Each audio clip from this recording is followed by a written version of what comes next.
বিনিয়োগকারী বন্ধুগণ, আসসালামু আলাইকুম। বিডি স্টক চ্যানেলে আপনাকে স্বাগতম। বরাবর নিয়ে আজকেও আপনাদের সঙ্গে ঢাকা স্টক এক্সচেঞ্জের ইন্ডেক্স এবং কিছু স্টক নিয়ে আলোচনা করব, যা আপনাদের বিনিয়োগে কিছুটা হলেও হেল্প হতে পারে। আলোচনার শুরুতে আমি রিকোয়েস্ট করব আমার বিডি স্টক চ্যানেলটাকে সাবস্ক্রাইব করার জন্য। আর যারা ইতিপূর্বে সাবস্ক্রাইব করে আছেন, আপনাদেরকে অসংখ্য ধন্যবাদ আমার চ্যানেলের সঙ্গে থাকার জন্য। আমি মূলত ইন্ডেক্স আলোচনা করে থাকি এবং একান্ত এটা আমার ব্যক্তিগত এক্সপিরিয়েন্স এবং আমার রিসার্চ থেকে করা। আমার এই আলোচনা থেকে কেউ সরাসরি সেলস বা বাই করার কোনো প্ল্যান করবেন না, কারণ এটা একান্ত আমার ব্যক্তিগত রিসার্চ থেকে করা। আপনি আপনার বুদ্ধি, জ্ঞান এবং অভিজ্ঞতা কাজে লাগিয়ে যদি কোনো স্টকে ইনভেস্ট করেন, তাহলে কিন্তু আপনার বিনিয়োগটা সুরক্ষিত থাকবে। আমি চাই আপনার বিনিয়োগটা সুরক্ষিত থাকুক। জাস্ট আমি আপনার কিছু গাইডলাইন দিই, যা আপনার কাজে হেল্প হতে পারে। আর তৃতীয় কোনো ব্যক্তি পরামর্শের চেষ্টা করবেন কোনো স্টকে বিনিয়োগ না করার, এতে করে কিন্তু আপনি প্রতারিত হতে পারেন। আর প্রতিনিয়ত বিনিয়োগ শিক্ষার মধ্যে থাকবেন, কারণ শিক্ষা গ্রহণ করলে একমাত্র সম্ভব এই স্টক মার্কেট থেকে প্রফিট নিয়ে বেরিয়ে আসা। তো ধন্যবাদ, ওয়েলকাম। তো আজকে ঢাকা স্টক এক্সচেঞ্জের ইন্ডেক্সটা ক্লোজ করেছে হচ্ছে ৫,২৯৮.৬ পয়েন্টে। আগের দিনের তুলনায় কোনো পরিবর্তন নেই, যা আছে তাই এখানে। আর পাশাপাশি লেনদেন ৮৮৫ কোটি টাকা লেনদেন হয়েছে, যা গতদিনের তুলনায় কিন্তু গতদিন কিন্তু ছিল ১,০০০ কোটি প্লাস, আজকে কিন্তু ১,০০০ কমে গেছে, ৮৮৫তে ক্লোজ। তারপর লেনদেনটা কিন্তু ভালো। আর পাশাপাশি হচ্ছে আমাদের ঢাকা স্টক এক্সচেঞ্জ ইন্ডেক্সটা কিন্তু অলরেডি কিন্তু মুভিং অ্যাভারেজ উপরে মুভ করতেছে। তো আমরা দুটো ইন্ডিকেটর নিয়ে একটু কথা দেখতে চাই। সেটা হচ্ছে প্রথমে আরএসআইটা যদি ফোকাস করি, আরএসআইটা কিন্তু এখানে কিন্তু মানে নিউট্রাল দেখাচ্ছে, উপরে বা নিচে যাওয়ার একটা প্ল্যান করতেছে, কিন্তু কনফার্মেশন কিছু দিচ্ছে না উপরে বা নিচে যাওয়ার। যেহেতু আমরা একটা এখানে পরে কনফার্ম করব কেন এটা আসলো এরকম আরএসআই। পাশাপাশি হিস্টোগ্রামের বারটা যদি আমরা ফোকাস করি, তাও কিন্তু দেখবো যে একটু কিন্তু একটু বেটার হচ্ছে। আস্তে আস্তে আরো বেটার হবে আশা করব, কারণ বিশেষ করে ত্রিদেশীয় যুদ্ধের যে ব্যাপারটা সবচেয়ে বেশি ভোগাচ্ছে, এটা কিন্তু আমার মনে হচ্ছে যে এটা গোয়িং টু বি ক্লোজড, এভাবে একসময় শেষ হয়ে যাবে। তো তারপরও এটা মেইন করে আমরা এখন যদি ফোকাস করি আমাদের মেইন চার্টে, তাহলে দেখতে পারবো এখানে এই যে ক্যান্ডেলটা আমরা এখন দেখতে পাচ্ছি, এই ক্যান্ডেলটা কিন্তু মূলত মেইন করে কিন্তু একটা ডজি, এবং এটা কিন্তু একটা ডাউন ট্রেন্ড মেনটেন করে সাধারণত এই ধরনের সিগন্যালটা দেয়। তো আমরা আশা করব যে আমাদের ইন্ডেক্সে ঢাকা স্টক যদি ডাউন ট্রেন্ড মেনটেনও করে, তাহলে কিন্তু তার ভালো সাপোর্ট পয়েন্ট হচ্ছে ৫,২৭২ পয়েন্টে। এই যে এই লেভেলটাতে কিন্তু তার একটা ভালো সাপোর্ট রয়েছে। যদি এটাকে সাপোর্ট না করে দেন, কিন্তু আর একটা স্ট্রং সাপোর্ট ৫,২২৭, এবার কিন্তু সাপোর্ট আছে, অনেক সাপোর্ট আছে, এটা নিয়ে কোনো চিন্তা করো না। কারণ ঢাকা বর্তমানে যে মুভমেন্ট করছে, এতে করে কিন্তু ইন্ডেক্স কিন্তু ভালো অবস্থায় আছে, এখানে টেনশনের কোনো কারণ নেই। আর আরেকটা মেসেজ হচ্ছে যে এইভাবে কিন্তু নিচে নামার সুযোগ খুব কম, এখনই কিন্তু ইন্ডেক্স আপে যাবে। অনেক কারেকশন আসছে এখন, কিন্তু জাস্ট যদি কোনো রকমে ওই মেসেজটা চলে আসে, বিশেষ করে যে ত্রিদেশীয় যুদ্ধের যে মেসেজটা, এটা যদি একটু আনুষ্ঠানিকভাবে যদি ঘোষণা আসে, তাহলে কিন্তু দেখবেন যে তরতর করে কিন্তু ইন্ডেক্স বাড়তে থাকবে। সবগুলা ইন্ডেক্স বাড়া মানে কিন্তু হচ্ছে সবগুলা স্টকের প্রাইস বাড়া, সবগুলা স্টকের প্রাইস বাড়লে কিন্তু ইন্ডেক্সের পরিবর্তনটা আসে। আপনি ইন্ডেক্স, অনেকে জিজ্ঞেস করেন যে ইন্ডেক্সের সাথে স্টকের সম্পর্ক কি, বা স্টকের সাথে ইন্ডেক্সের বা মার্কেটের সম্পর্ক কি। ইন্ডেক্স কিন্তু হচ্ছে সকল স্টকের একটা মোট যোগফল, অর্থাৎ সব স্টক মিলে যদি ভালো একটা রেভিনিউ জেনারেট করে, তাহলে কিন্তু ইন্ডেক্স পজিটিভ হয়, গ্রিন সিগন্যাল আসে, গ্রিন আমরা ক্যান্ডেল দেখতে পাই। আর যদি দেখাচ্ছে মার্কেটে যদি সব ইন্ডেক্স, বিশেষ করে সব স্টকে যদি এখানে ভালো নিউ ইনভেস্ট না হয়, অর্থাৎ এখানে বিনিয়োগকারী যে বাই না করে, তাহলে কিন্তু সেল অথবা বাই দুইটিতে হয়। তো যখন সেল করে, তখনই কিন্তু স্টকগুলো আস্তে আস্তে কিন্তু ডাউন ট্রেন্ড মেনটেন করতে থাকে, কারেকশনে চলে যায়, সাইডওয়েজ চলে যায়। তার মানে কি, এখানে ইনভেস্ট কম আসছে, অর্থাৎ বিনিয়োগকারীরা ইন্টারেস্ট দেখাচ্ছে না। তখনই কিন্তু ইন্ডেক্স এটা প্রভাব পড়ে। ইন্ডেক্স হচ্ছে গিয়ে বোঝা যায় পুরো মার্কেটটার একটা প্রতিচ্ছবি। আমরা এখান থেকে দেখতে পারি যে এই যে সিগন্যালটা দিচ্ছে, এটাতে বোঝা যাচ্ছে যে আসলে মার্কেটে সেলার এবং বায়ার তেমন কিন্তু অ্যাক্টিভ ছিল না এখানে, যার ফলে দেখেন এখানে কিন্তু আজকে সেলটাও কিন্তু কম, ৮৮৫ কোটি টাকা। এবং এটা এমন একটা পর্যায়ে তারা এখানে স্ট্যান্ড আসছে, যে এটা কিন্তু মিন করতেছে যে সাধারণত এই ধরনের ক্যান্ডেল থাকলে আমরা ধরে নিই যে এটা ডাউন ট্রেন্ড থাকে। তো এটা একটা বড় ফ্যাক্টর না। রবিবারে যদি মার্কেট ওপেন হয়, হয়তো একটু স্লো থাকতে পারে বা বাড়তেও পারে। তো স্লো থাকবে আশা করা যাচ্ছে, এই ক্যান্ডেল থেকে বোঝা যাচ্ছে। আর যদি ভালো কোনো মেসেজ চলে আসে, তাহলে কিন্তু রবিবারে মার্কেট আবার উঠতে থাকবে। তো সেই জন্য আতঙ্কিত হওয়ার কিছু নাই, যথেষ্ট ভালো অবস্থায় আছে মার্কেট এখন, শুধুমাত্র একটু কনফার্মেশনের ব্যাপার, তাহলে কিন্তু এটা আমার ইন্ডেক্সটা ভালো থাকবে, আলটিমেটলি প্রত্যেকটা স্টকে কিন্তু তখন মুভমেন্টে চলে আসবে। তো থ্যাংক ইউ। এই ছিল হচ্ছে ঢাকার স্টক এক্সচেঞ্জের ইন্ডেক্সটা নিয়ে আগামী সপ্তাহে কেমন মুভমেন্ট করতে হবে তা নিয়ে আপনাদের একটা প্রেডিকশন করা। এখন আমি কয়েকটা স্টক আপনাদের সঙ্গে শেয়ার করতে চাই যা আপনাদের বিনিয়োগ করার ক্ষেত্রে কিছুটা হেল্প হতে পারে। তার মধ্যে প্রথম যে স্টকটি নিয়ে কথা বলতে সেটা হচ্ছে বাংলাদেশ শিপিং কর্পোরেশন নিয়ে। তো এটা নিয়ে আমি একটু কথা বলতে চাই, সেটা হচ্ছে যে বর্তমানে যেভাবে মুভমেন্ট করতেছে আরএসআইটা কিন্তু যথেষ্ট ভালো একটা শার্প কিন্তু ইন্ডিকেট করতেছে, কিন্তু এখন একটা ট্রেন্ড আপ ট্রেন্ডে যাওয়ার একটা প্ল্যান করতেছে। নেক্সট দেখবো আমরা হচ্ছে এমএসসির হিস্টোগ্রাম বার, এটাও কিন্তু অলরেডি কিন্তু দুইটা বড় বড় গ্রিন পিক কিন্তু দিয়ে দিচ্ছে। এখানে কিন্তু আমরা দেখতে হিস্টোগ্রাম, দুইটা বড় হিস্টোগ্রাম দেখা যাচ্ছে। তার মানে কিন্তু হচ্ছে এখানে নতুন করে এখানে ভালো বিনিয়োগ আসতেছে, আলটিমেটলি মার্কেট কিন্তু এটা কিন্তু আপ ট্রেন্ডে যাওয়ার একটা প্ল্যান করতেছে। তো এখন আমরা যদি চার্টে ফোকাস করি,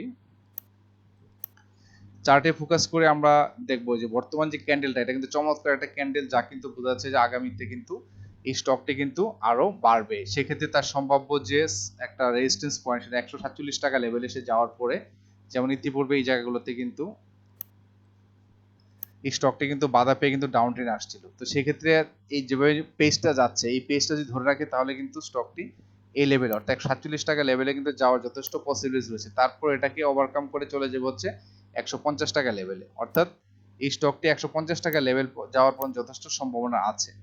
তো যারা শর্ট টার্মের জন্য বিনিয়োগ করতে চান বা করতে চাচ্ছেন, আগামী রবিবারের জন্য অনেকে মেসেজ করেন যে কি কিনবো, তো ভালো করে ভিডিওটা যদি আপনারা ফলো করেন তাহলে আমার যে স্টকগুলো থাকে এগুলো নিয়ে আপনি প্ল্যান করতে পারবেন। তো এখানে একটা এন্ট্রি পয়েন্ট দেখে যদি আপনি ইনভেস্ট করেন তাহলে কিন্তু স্টকটি 148 অথবা 150 এই লেভেলে যাবে। তারপরে হয়তো অন্যান্য যে বারগুলো আছে এটা আমরা দেখবো পরবর্তীতে। তো আপাতত 148 বা 150 এই লেভেলটা যাওয়ার যথেষ্ট পসিবিলিটিস দেন হচ্ছে 156, এই তিনটা পয়েন্টে যাওয়ার তার সম্ভাবনা রয়েছে এখানে। তো এইটা ছিল submarine Bangladesh submarine cables private limited company নিয়ে স্টক। নেক্সট স্টকটি হচ্ছে রবি। রবিতে আগে আমরা দুটো ইন্ডিকেটর দেখে নিই রবির পারফরমেন্সটা। এটাও কিন্তু যথেষ্ট পজিটিভ একটা হাইপ দিচ্ছে এখন। এটা কিন্তু ভালো মুভমেন্টে যাওয়ার একটা প্ল্যান কারণ করতেছে, মনে হচ্ছে এটা ভালো করবে রবি। আর সেটা পজিটিভ একটা সিগন্যাল দিয়েছে। পাশাপাশি হচ্ছে আমরা যদি এমএসসি হিস্টোগ্রাম বার, এটাও কিন্তু যথেষ্ট, এই যে ক্রস বার কিন্তু অলরেডি হয়ে গেছে। তার মানে এটা কিন্তু সামনে কিন্তু একটা আপ ট্রেন্ডে যাওয়ার একটা প্ল্যান করতেছে। এখন আমরা মূল চার্টে আসি। মূল চার্টে যদি আমরা ফোকাস করি, এখানে চমৎকার দুইটা কিন্তু এখানে আমরা ক্যান্ডেল দেখতে পাচ্ছি। এই দুইটা ক্যান্ডেল কিন্তু মার্কেটে কিন্তু দারুণ একটা পজিটিভ সিগন্যাল দিচ্ছে। তার মানে হচ্ছে আগামী কয়েকদিনের কিন্তু স্টকটি কিন্তু যথেষ্ট আপ ট্রেন্ড করে আপস এন্ড ডাউনস করে করে কিন্তু স্টকটি তার নির্ধারিত যে প্রাথমিক যে রেজিস্ট্রেশন সেটা হচ্ছে 30 টাকা 30 পয়সা। এই 30 টাকা 30 পয়সা লেভেলে কিন্তু সে যাবে। তো যারা শর্ট টার্মের জন্য বিনিয়োগ করতে প্রফিট নিতে চান তারা কিন্তু আগামীতে এই স্টকগুলো নিয়ে চিন্তা করতে পারেন। এখানে যদি আপনি এই 28 টাকা 50 বা 28 টাকা লেভেল 29 টাকা লেভেলে যদি বাই করতে পারেন তাহলে কিন্তু 31 টাকা পর্যন্ত তার যাওয়ার যথেষ্ট পসিবিলিটিস রয়েছে। দেন হয়তো এখান থেকে যাওয়ার পর একটু কাশি ফিরে এসে আবারও কিন্তু এভাবে কন্টিনিউ করে কিন্তু 32-33 টাকা পর্যন্ত যাওয়ার যথেষ্ট পসিবিলিটিস রয়েছে। তো যারা রবি নিয়ে আছেন বা নতুন করে ইনভেস্ট করতে চান, আমার মনে হয় এই পয়েন্টগুলো দেখে আপনারা করতে পারলে ইনভেস্ট আপনারা শর্ট টাইমের জন্য একটা ভালো প্রফিট টেক করতে পারবেন। নেক্সট স্টকটি হচ্ছে আমরা এটা নিয়ে কথা বলি, সেটা হচ্ছে জেএমআই হসপিটাল নিয়ে আমরা কথা বলতে যাচ্ছি। এটার আমরা মূল চার্টে যাওয়ার আগে আরএসএটা নিয়ে একটু দেখি। আরএসএটা কিন্তু যথেষ্ট পজিটিভ মুভমেন্ট নিয়ে কিন্তু আঘাত চলতে, সে কিন্তু ঊর্ধ্বগামী একটা প্রবণতা দেখা যাচ্ছে তার আরএসএ থেকে আমরা বলতে পারি। আর এমএসসির হিস্টোগ্রামের বারটা যদি ফোকাস করি এখানেও কিন্তু সেম 12 হিস্টোগ্রাম বার দুটা কিন্তু যথেষ্ট তেজি, অর্থাৎ এখানে ভালো পরিমাণ এখানে নতুন করে বিনিয়োগ হচ্ছে। অর্থাৎ এখানে কিন্তু ইনস্টিটিউট এখানে বা বড় যে যারা আছেন মার্চেন্ট পার্টি তারা কিন্তু এখানে ইনভেস্ট করছে, যার ফলে কিন্তু এই ধরনের আমরা ক্যান্ডেল দেখতে পাই। এটা একটা গুড সাইন। তো যদি যারা জেএমআই হসপিটালে ইনভেস্ট করতে চান আমি বলবো যে যদি আপনারা শর্ট টার্মে যে বিনিয়োগ করে লাভ পেতে চান তাহলে কিন্তু স্টকটিতে তার প্রাথমিক যে রেজিস্ট্যান্স সেটা হচ্ছে এই লেভেলটাতে আসবে, সেটা হচ্ছে 45 টাকা বা 46 টাকা লেভেলটাতে একটা রেজিস্ট্যান্স তার আছে প্রাথমিক রেজিস্ট্যান্স। এটাকে ওভারকাম করবে যদি এরকম অব্যাহত থাকে। নেক্সট তার রেজিস্ট্যান্সটা হচ্ছে এই জায়গায় এই লেভেলে 48 টাকা, 48 টাকার পরে চলে যাবে কিন্তু এই লেভেলটাতে, অর্থাৎ 50 টাকা লেভেল। এখানে 50 টাকা যাওয়ার তার যথেষ্ট সম্ভাবনা এখানে ক্রিয়েট করতেছে। তো যারা শর্ট টার্মের জন্য ভালো বেনিফিট নিতে চান তারা কিন্তু এই স্টকগুলোতে জন্য একটু চোখ ওয়াচ লিস্টে রাখতে পারেন। আপনার ওয়াচ লিস্টে রাখলে কিন্তু আপনি বিনিয়োগ করলে কিন্তু এখানে স্বল্প সময়ের জন্য ভালো একটা প্রফিট টেক করতে পারবেন। এটা জেএমআই হসপিটাল নিয়ে। নেক্সট স্টকটি হচ্ছে নাহি অ্যালুমিনিয়াম নিয়ে একটু কথা বলতে চাই। সেটা হচ্ছে আরএসআইটা, এটা যদি ফোকাস করি আরএসআইটা কিন্তু যথেষ্ট এখন নতুন করে কিন্তু আবার আপট্রেন্ডের একটা প্ল্যান করতেছে। তো নেক্সট স্টকটি নেক্সটে আমরা দেখব হচ্ছে এমএসসি হিস্টোগ্রাম বার যদি ফোকাস করি এখানে কিন্তু যথেষ্ট পজিটিভ ওয়েতে কিন্তু আগাচ্ছে, অর্থাৎ এটাও কিন্তু আমাদের একটা ভালো সিগন্যাল দিচ্ছে। তো দুইটা ইন্ডিকেটরে কিন্তু বলতেছে যে নাহি অ্যালুমিনিয়াম কিন্তু সামনে বাড়ার সম্ভাবনা যথেষ্ট রয়েছে। তো এক্ষেত্রে আমি যেটা আপনাদের ফোকাস করতে চাই সেটা হচ্ছে যে এই যে এখানে তো বর্তমানে যে এখান থেকে সাপোর্টটা নিয়েছে এটা কিন্তু তার একটা স্ট্রং সাপোর্ট পয়েন্ট, এখান থেকে অলরেডি সাপোর্ট নিয়ে নিয়েছে, তার মানে এখানে কিন্তু নিচে যাওয়ার সম্ভাবনা কম। সেই ক্ষেত্রে স্টকটি কিন্তু এখন আপট্রেন্ডে যাবে। আপট্রেন্ডে যাওয়ার পর তার প্রথম যে রেজিস্ট্যান্স সেটা পাবে সেটা হচ্ছে এই লেভেলটাতে। এই যে এখানে ছিল 29 টাকা লেভেল, প্রথম রেজিস্ট্যান্স সে অলরেডি টাচ করছে, করার পরে কিন্তু আবার ডাউন ট্রেন্ড আসে, কারেকশন ফেজে আসে। তারপরে এখানে কিন্তু নতুন করে আবার একটা দারুণ একটা ক্যান্ডেল ক্রিয়েট করছে, যার ফলে এটা কিন্তু এখন উপরে যাওয়ার সম্ভাবনা বেশি। সেক্ষেত্রে তার সম্ভাব্য গন্তব্য হচ্ছে এই ক্ষেত্রে আমরা 34 টাকা 70 বা সেখানে 35-37 টাকা লেভেল পর্যন্ত তার যথেষ্ট যাওয়ার সম্ভাবনা রয়েছে। অর্থাৎ শর্ট টার্মের জন্য আপনি যদি ভালো প্রফিট টেক করতে চান সেই ক্ষেত্রে নাহি অ্যালুমিনিয়াম কিন্তু আপনি এখানে বিনিয়োগ করতে পারেন। অর্থাৎ বর্তমানে তো 25 টাকা 24 ক্লোজ করে, যদি 25 টাকা লেভেলে আবার পাওয়া যায় তাহলে কিন্তু আপনি বিনিয়োগ করেন তাহলে 29, 31, 35 এই তিনটা লেভেলে কিন্তু আপনার সুযোগ আছে এখান থেকে একটা প্রফিট টেক করা। উপরে তো অবশ্যই যাবে, সেটা ধৈর্যের ব্যাপার। তো আপনি কোথা থেকে আপনি ইনভেস্ট করবেন সেটা কিন্তু আপনার হিসাব করে নিতে হবে। যখন ইনভেস্ট করবেন বা এন্ট্রি নেবেন তখন কিন্তু আপনি আবার আপনার যে এসএল অর্থাৎ স্টপ লসটা কিন্তু হিসাব করবেন। যদি আপনি 24-25 টাকা 1% বা 2% স্টপ লস ধরে কিন্তু আপনি এখানে বেরিয়ে আসতে পারেন। আর যদি আপনি ইনভেস্ট করতে চান তাহলে কিন্তু আপনাকে অবশ্যই ধরে নিতে হবে যে কত পয়েন্ট যাওয়ার পর আপনি এক্সিট নেবেন। অর্থাৎ ইনপুট দেওয়ার সাথে সাথে কিন্তু আপনাকে এক্সিট প্ল্যানও করতে হবে। যে সময় আপনি যেটা ভ্যালুতে আপনি এন্ট্রি নেবেন আপনি কিন্তু পরবর্তীতে তার এক্সিট ভ্যালুটা লাগবে, সাথে সাথে স্টপ লস হিসাব করে রাখবেন।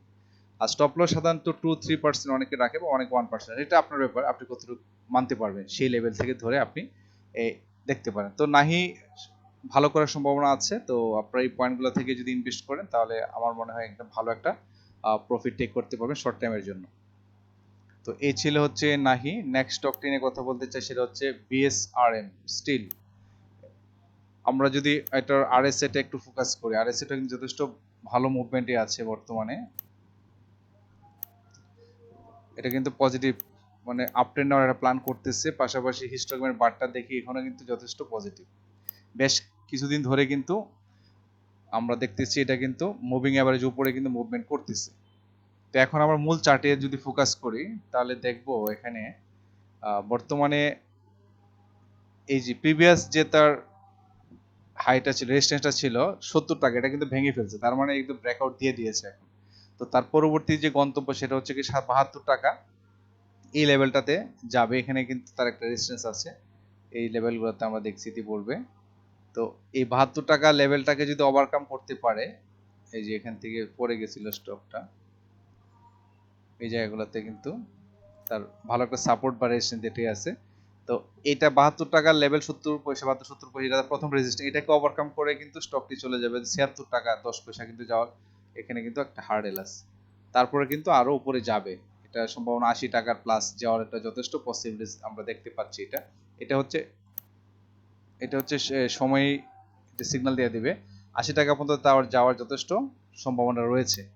তো আর একটা মেসেজ হচ্ছে যে এই যে ক্যান্ডেল বেবি ক্যান্ডেলগুলো আছে এটা কিন্তু যথেষ্ট পজিটিভ একটা সিগন্যাল দেয়, অর্থাৎ মার্কেটে যদি একটা ভালো ট্রেন্ড আসার আগে এই ধরনের বেবি ক্যান্ডেলগুলো থাকে।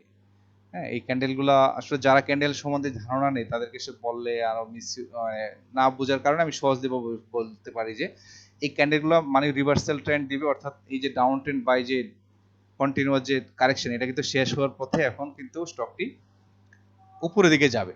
অর্থাৎ এটা কিন্তু আপস এন্ড ডাউনস করে কিন্তু স্টকটি উপরের দিকে যাবে এবং তার সম্ভাব্য বললাম যে 80 টাকা লেভেল পর্যন্ত যাওয়ার যথেষ্ট সুযোগ রয়েছে। সেক্ষেত্রে আপনি আপনার প্ল্যান করে কোন পয়েন্টে বিনিয়োগ করবেন। যেমন এখানে ক্লোজ করেছে আজকে 70 টাকা 50 পয়সা, আপনি যদি আগামীতে 70 টাকার আশপাশে লেভেলে যদি বাই করতে পারেন তাহলে কিন্তু স্টকটি 72 টাকা 76 টাকা এবং 80 টাকা এই তিনটা লেভেল কিন্তু টাচ করার সম্ভাবনা থাকবে। তো আপনি কত লেভেলে এক্সিট করবেন সেটা কিন্তু আপনি আগে থেকে হিসাব করে রাখলে আপনি কিন্তু এখান থেকে শর্ট টার্মের জন্য একটা ভালো বেনিফিট নিতে পারবেন। যেমন আমি একটু হিসাব করে দেখি, সাপোজ আপনি আপনি ধরুন 70 টাকায় আপনি এন্ট্রি নিলেন, আপনি 80 টাকায় সেল করবেন সাপোজ। তার মানে আপনি যদি মানে 14-15% কিন্তু আপনি এখানে ইনভেস্ট করে প্রফিট টেক করতে পারবেন। যদি 80 টাকা 70 টাকা বাই করে যদি আপনি 80 টাকা সেল করেন, তাহলে কিন্তু আপনার এখানে 14% কিন্তু প্রফিট টেক করার সম্ভাবনা থাকবে। এরকম ভাবে আপনি যদি হিসাব করে নেন, তাহলে শর্ট টার্মের জন্য একটা ভালো প্রফিট টেক করতে পারবেন। নেক্সট স্টকটি হচ্ছে বিডি থাই। বিডি থাই নিয়ে আমরা যদি প্রথমে দুটো ইন্ডিকেটর নিয়ে একটু কথা বলি, এটা কিন্তু ডাউন ট্রেন্ড থেকে কিন্তু আপ হওয়ার একটা চান্স করে, কারণ এই যে নিচের দিকে আসছে তো এখন কিন্তু সে উপরের দিকে প্ল্যান করবে, তার মানে এটা একটা পজিটিভ সাইন দেখতে পাচ্ছি। মোরওভার আমরা যদি হিস্টোগ্রাম বারটা দেখি, এটা কিন্তু অলরেডি ডাউন ট্রেন্ডে আছে, তার মানে এটা কিন্তু ডাউন ট্রেন্ডের মাঝে দু একদিনের মাঝে কিন্তু যদি সেম থাকে, তাহলে কিন্তু এটা ওভারকাম করে, অর্থাৎ এটা কিন্তু হিস্টোগ্রামের কিন্তু ডাউন ট্রেন্ড থেকে আপ ট্রেন্ডে যাবে, তার মানে হচ্ছে গ্রিনের দিকে চলে যাবে, অর্থাৎ মুভিং অ্যাভারেজের উপরে চলে যাবে। তো এখন আমরা দেখবো যে মূল চার্টে চলে আসি। মূল চার্টে যদি আসি, তার আমরা এখানে একটা ফোকাস করি, সেটা হচ্ছে যে বর্তমান যে ক্যান্ডেলটা আমরা এখানে দেখতে পাচ্ছি, ক্যান্ডেলটা কিন্তু চমৎকার একটা ক্যান্ডেল। এটা কিন্তু মিন করে যে আগামীতে কিন্তু স্টকটি কিন্তু একটু আপে যাবে, এবং তার যে সম্ভাব্য যে সাপোর্ট পয়েন্ট 12 টাকা 30 পয়সা, এটা কিন্তু ভালো একটা সাপোর্ট। যদি অলরেডি নিয়ে নিছে একবার, তারপরও আর আসার সম্ভাবনা কম, তারপর যদি আসে 12 টাকা 30 পয়সা লেভেল, তার যথেষ্ট ভালো একটা সাপোর্ট আমরা দেখতে পাচ্ছি এই জায়গাগুলোতে। এই লেভেলগুলোতে তার ভালো একটা সাপোর্ট রয়েছে। তো আশা করা যায় রবিবার থেকে এই স্টকটি ঘুরে দাঁড়াবে, এটা কিন্তু ইউটার্ন নিয়ে এটা কিন্তু পজিটিভ একটা ফিডব্যাক দিবে, সে পজিটিভ একটা মুভমেন্টে যাবে। যাওয়ার পর দেখা যাবে তার সম্ভাব্য যে রেসিস্ট্যান্স পয়েন্টটা থাকবে, সেটা হচ্ছে তার সম্ভাব্য যে রেসিস্ট্যান্স পয়েন্টটা আসছে, এটা কিন্তু 14 টাকা 30 পয়সা, অর্থাৎ 14 টাকা 30 পয়সা লেভেলে কিন্তু স্টকটি যাওয়ার পরে কিন্তু সেলসের প্রেসারে চলে আসে। তার মানে 14 টাকা 30 পয়সা তার প্রথম একটা হার্ডেল, এই হার্ডেলটাকে ওভারকাম করে কিন্তু চলে যাবে হচ্ছে 15 টাকা 10 পয়সা। ইতিপূর্বে 14 টাকা 15 টাকা যাওয়ার পরেও কিন্তু এখানে সেলসের প্রেসার চলে আসছিল। দেন এভাবে করে কিন্তু 15 টাকা 60 পয়সা বা পরবর্তীতে আরও কিন্তু যাবে, সেটা হচ্ছে তার 17 টাকা লেভেল পর্যন্ত তার যাওয়ার যথেষ্ট পসিবিলিটিস দেখা দিচ্ছে, কারণ এখন অনেকগুলো স্টকে কিন্তু প্রিভিয়াস হাইগুলো কিন্তু ভেঙে দিচ্ছে। সেক্ষেত্রে আপনি যদি এই লেভেলগুলোতে বিনিয়োগ করতে পারেন, অর্থাৎ বর্তমানে 12 টাকা 60 পয়সা আসে, যদি এর আশপাশে যদি 12-13 টাকা কিনতে পারেন বা বাই করে এন্ট্রি নিতে পারেন, তাহলে যদি একটু সময় দেন, তাহলে কিন্তু স্টকটি আপনাকে ভালো প্রফিট দিতে পারে। ভালো প্রফিট দিতে পারে। সো সেক্ষেত্রে আপনি হিসাব করে নিতে পারেন 20-25-30%ও পেতে পারেন। তো এই জন্যে বিডি থাইকে নিয়ে আপনাদের সঙ্গে একটু ডিসকাস করা। যদি কেউ বিনিয়োগ করতে চান বা যারা আছেন তারা যদি ধৈর্য ধারণ করতে পারেন, তাহলে কিন্তু স্টকটি থেকে ভালো রেভিনিউ আপনার পাওয়ার সম্ভাবনা আছে। আমি আবার বলতেছি যে 14 টাকা 30 পয়সা তার প্রথম রেজিস্ট্যান্স, সেকেন্ড হচ্ছে 15 টাকা 10, 15 টাকা লেভেলে, তারপরে 15 টাকা 60 পয়সা, তারপর হচ্ছে 17 টাকা, এরপরে তো আপস অ্যান্ড ডাউনস করতে থাকবে। তো এই ছিল হচ্ছে বিডি থাই নিয়ে ডিসকাশন। নেক্সট স্টকটি হচ্ছে সিটি ব্যাংক। ব্যাংকিং সেক্টরের বেশ কিছু স্টক কিন্তু এখন ভালো করতেছে, কারণ গভর্নমেন্ট কিন্তু ব্যাংকের উপর ডিপেন্ডেন্ট হয়ে যাচ্ছে। তো আপনি ব্যাংকের নতুন করে একটা আমরা মনে হচ্ছিল যে ব্যাংক মনে হয় কারেকশন যাবে, কিন্তু এখন কিন্তু বর্তমানে ব্যাংকগুলো কিন্তু চাঙ্গা ভাব দেখা যাচ্ছে। তো সেক্ষেত্রে তার মধ্যে সিটি ব্যাংক দেখলাম যে একটা ভালো করতেছে এবং তার সম্ভাবনা আছে ভালো করা, এই জন্য আমি মূলত সিটি ব্যাংকটা নিয়ে আলোচনায় আসছি আপনাদের বিনিয়োগে হেল্প করার জন্য। বর্তমানে যে আরএসএটা কিন্তু যথেষ্ট বুলিশ অবস্থায় আছে, এটা কিন্তু আপ ট্রেন্ডে যাওয়ার প্ল্যান করতেছে, অর্থাৎ এখানে বেটার একটা পজিটিভ মেসেজ আমরা ক্যারি করতে পারলাম। নেক্সট হচ্ছে এমএসসি হিস্টোগ্রাম বার। এখানে যদি ফোকাস করি, এটাও কিন্তু আমাদেরকে সিগন্যাল দিচ্ছে, এটা কিন্তু অলরেডি মুভিং এভারেজ উপরে চলে গেছে, তার মানে এটা কিন্তু গ্রিন লাইন যাচ্ছে, তার মানে হচ্ছে এখন কিন্তু আপনার বিনিয়োগ করার সুযোগ। তো এই ক্ষেত্রে আমরা দেখব যে চার্টে যদি আসি, চার্টে যে বর্তমানে যে ক্যান্ডেলটা এখানে শো করছে, এটা কিন্তু চমৎকার একটা ক্যান্ডেল, যা কিন্তু আপনার এখানে মিন করতেছে, এগুলাতে কিন্তু নতুন করে আমরা যেটা বলি ইনস্টিটিউট বা মার্চেন্ট পার্টিরা কিন্তু এখানে নতুন করে ইনভলভ হচ্ছে। তার মানে হচ্ছে আপনি যদি এই সেক্টরটাতে বিনিয়োগ করেন বা এই স্টকে বিনিয়োগ করেন, তাহলে কিন্তু আপনার সম্ভাবনা আছে এখান থেকে শর্ট টাইমে যে ভালো প্রফিট টেক করা। তেমনি এই স্টকটার বর্তমানে কিন্তু তার রেজিস্ট্যান্স 33 টাকা 70 পয়সা লেভেলে। যদি আপনি ক্লোজ করছে 32 টাকা 40 পয়সা, যদি এই লেভেলে সুযোগ পান যে বাই করতে পারেন, তারপর কিন্তু 33 টাকা 70 পয়সা তার একটা রেজিস্ট্যান্স আছে, এটাকে ওভারকাম করবে। এটাকে ওভারকাম করে স্টকটি কিন্তু পরবর্তীতে তার হাই হচ্ছে 35 টাকা। এই যে 35 টাকা লেভেলও কিন্তু তার একটা হাই আছে, তারপরে স্টকটি চলে যাবে 38 টাকা, এরকম করে করে 40-42 টাকা উপরেতে যাবে আমরা জানি। তার মানে হচ্ছে যে সিটি ব্যাংকে বর্তমান দুইটা ইন্ডিকেটরের ক্ষেত্রে আমরা দেখলাম যে দুইটা ইন্ডিকেটর কিন্তু সিগন্যাল দিচ্ছে যে এটা কিন্তু ভালো একটা মুভমেন্টে যাচ্ছে। তো অতএব যারা ব্যাংকে ইনভেস্ট করতে চান, সিটি ব্যাংক নিয়ে নতুন করে কিছু বলার নেই, ভালো একটা ব্যাংক। তো সেই ক্ষেত্রে আপনি ইনভেস্ট করার দারুণ একটা সুযোগ পাচ্ছেন এখন সিটি ব্যাংক। নেক্সট স্টকটি হচ্ছে প্রাইম ব্যাংক। প্রাইম ব্যাংকের আমরা ডিসকাশন করার পূর্বে আমরা যদি তার আরএসএটা দেখি, আরএসএটা কিন্তু যথেষ্ট বুলিশ অবস্থায় যাচ্ছে। পাশাপাশি আমরা এমএসসি হিস্টোগ্রাম বারটা যদি ফোকাস করি, বেশ কিছুদিন ধরে কিন্তু মুভিং এভারেজ উপরে মুভমেন্ট করতেছে। তার মানে এই স্টকটি কিন্তু এখন নতুন করে বিনিয়োগে আসছে, অর্থাৎ মার্চেন্ট পার্টি যারা বিনিয়োগ করে, বিনিয়োগকারীরা কিন্তু এখন এটার উপর বিনিয়োগ করে, যে বললাম এখন কিন্তু ব্যাংকের শেয়ারগুলোর মুভমেন্ট বেটার থাকবে। তো এই ক্ষেত্রে তার সম্ভাব্য রেজিস্ট্যান্স যেটা থাকবে, প্রাথমিক রেজিস্ট্যান্স প্রাইম ব্যাংকের ক্ষেত্রে 33.5, অর্থাৎ আজকে 33 টাকা 50 ক্লোজ করেছে, আগামীতে তার জন্য সম্ভাব্য রেজিস্ট্যান্স হচ্ছে এই লেভেলটা 34 টাকা 10 পয়সা। এই যে এই 34 টাকা 10 পয়সা লেভেলটা তার জন্য একটা রেজিস্ট্যান্স, প্রাথমিক রেজিস্ট্যান্স। এটাকে ওভারকাম করতে পারে কিন্তু স্টকটি 36 টাকা লেভেলে যাবে, যা ইতিপূর্বে করেছিল হচ্ছে ফেব্রুয়ারি মাসে। তো এখানে কিন্তু এখন সম্ভাবনা দেখা দিচ্ছে এটা কিন্তু 36 টাকা লেভেলটাও কিন্তু ওভারকাম করে 38 টাকা লেভেলে যাওয়ার যথেষ্ট সম্ভাবনা আমরা দেখতে পাচ্ছি এটা। অর্থাৎ এই স্টকটাতে যদি বর্তমানে আপনি যদি ইনভেস্ট করেন, অর্থাৎ 33 টাকা 33 টাকা 50 পয়সা লেভেল আছে, যদি আপনি এই লেভেলটাতে আগামীতে পান, ইনভেস্ট করেন, তাহলে কিন্তু আপনি 36 বা 38 এর উপরে তো যেতে পারে। আপনি কোন পয়েন্টে এক্সিট নেবেন আগে যদি ক্যালকুলেশন করে রাখেন, আপনি কত পার্সেন্ট প্রফিট টেক করতে চান, তাহলে কিন্তু আপনি এন্ট্রি নেওয়ার সাথে সাথে কিন্তু এক্সিট প্ল্যানটা আপনার থাকা উচিত। তাহলে কিন্তু আপনি একটা ভালো একটা প্রফিট নিয়ে বেরিয়ে আসতে পারবেন। তো এই ছিল প্রাইম ব্যাংক নিয়ে ডিসকাশন করা। আর পাশাপাশি আরেকটি স্টক নিয়ে কথা বলতে চাই, সেটা হচ্ছে south east. South east bank নিয়ে কথা বলার পূর্বে আমরা দুটো ইন্ডিকেটর আগে দেখে নেব। সেটা হচ্ছে আরএসআইটা। আরএসআইটা কিন্তু যথেষ্ট বুলিশ অবস্থায় কিন্তু এখন আছে সাউথ ইস্ট ব্যাংকের ক্ষেত্রে, অর্থাৎ ডাউন ট্রেন্ড শেষ করে কিন্তু এখন আপ ট্রেন্ডে যাওয়ার একটা প্ল্যান করতেছে। তারপর আমরা যদি এখন এমএসসি হিস্টোগ্রাম বারটা দেখি, এটাও কিন্তু এক চমৎকার একটা ফর্ম করছে, অর্থাৎ এটা কিন্তু ডাউন ট্রেন্ড শেষ করে কিন্তু এখন জাস্ট ক্রসওভার করে একটা প্ল্যান করতেছে। হয়তো আগামী রবিবারে যদি এইভাবে অব্যাহত থাকে, তাহলে কিন্তু রবিবারে ক্রসওভারটা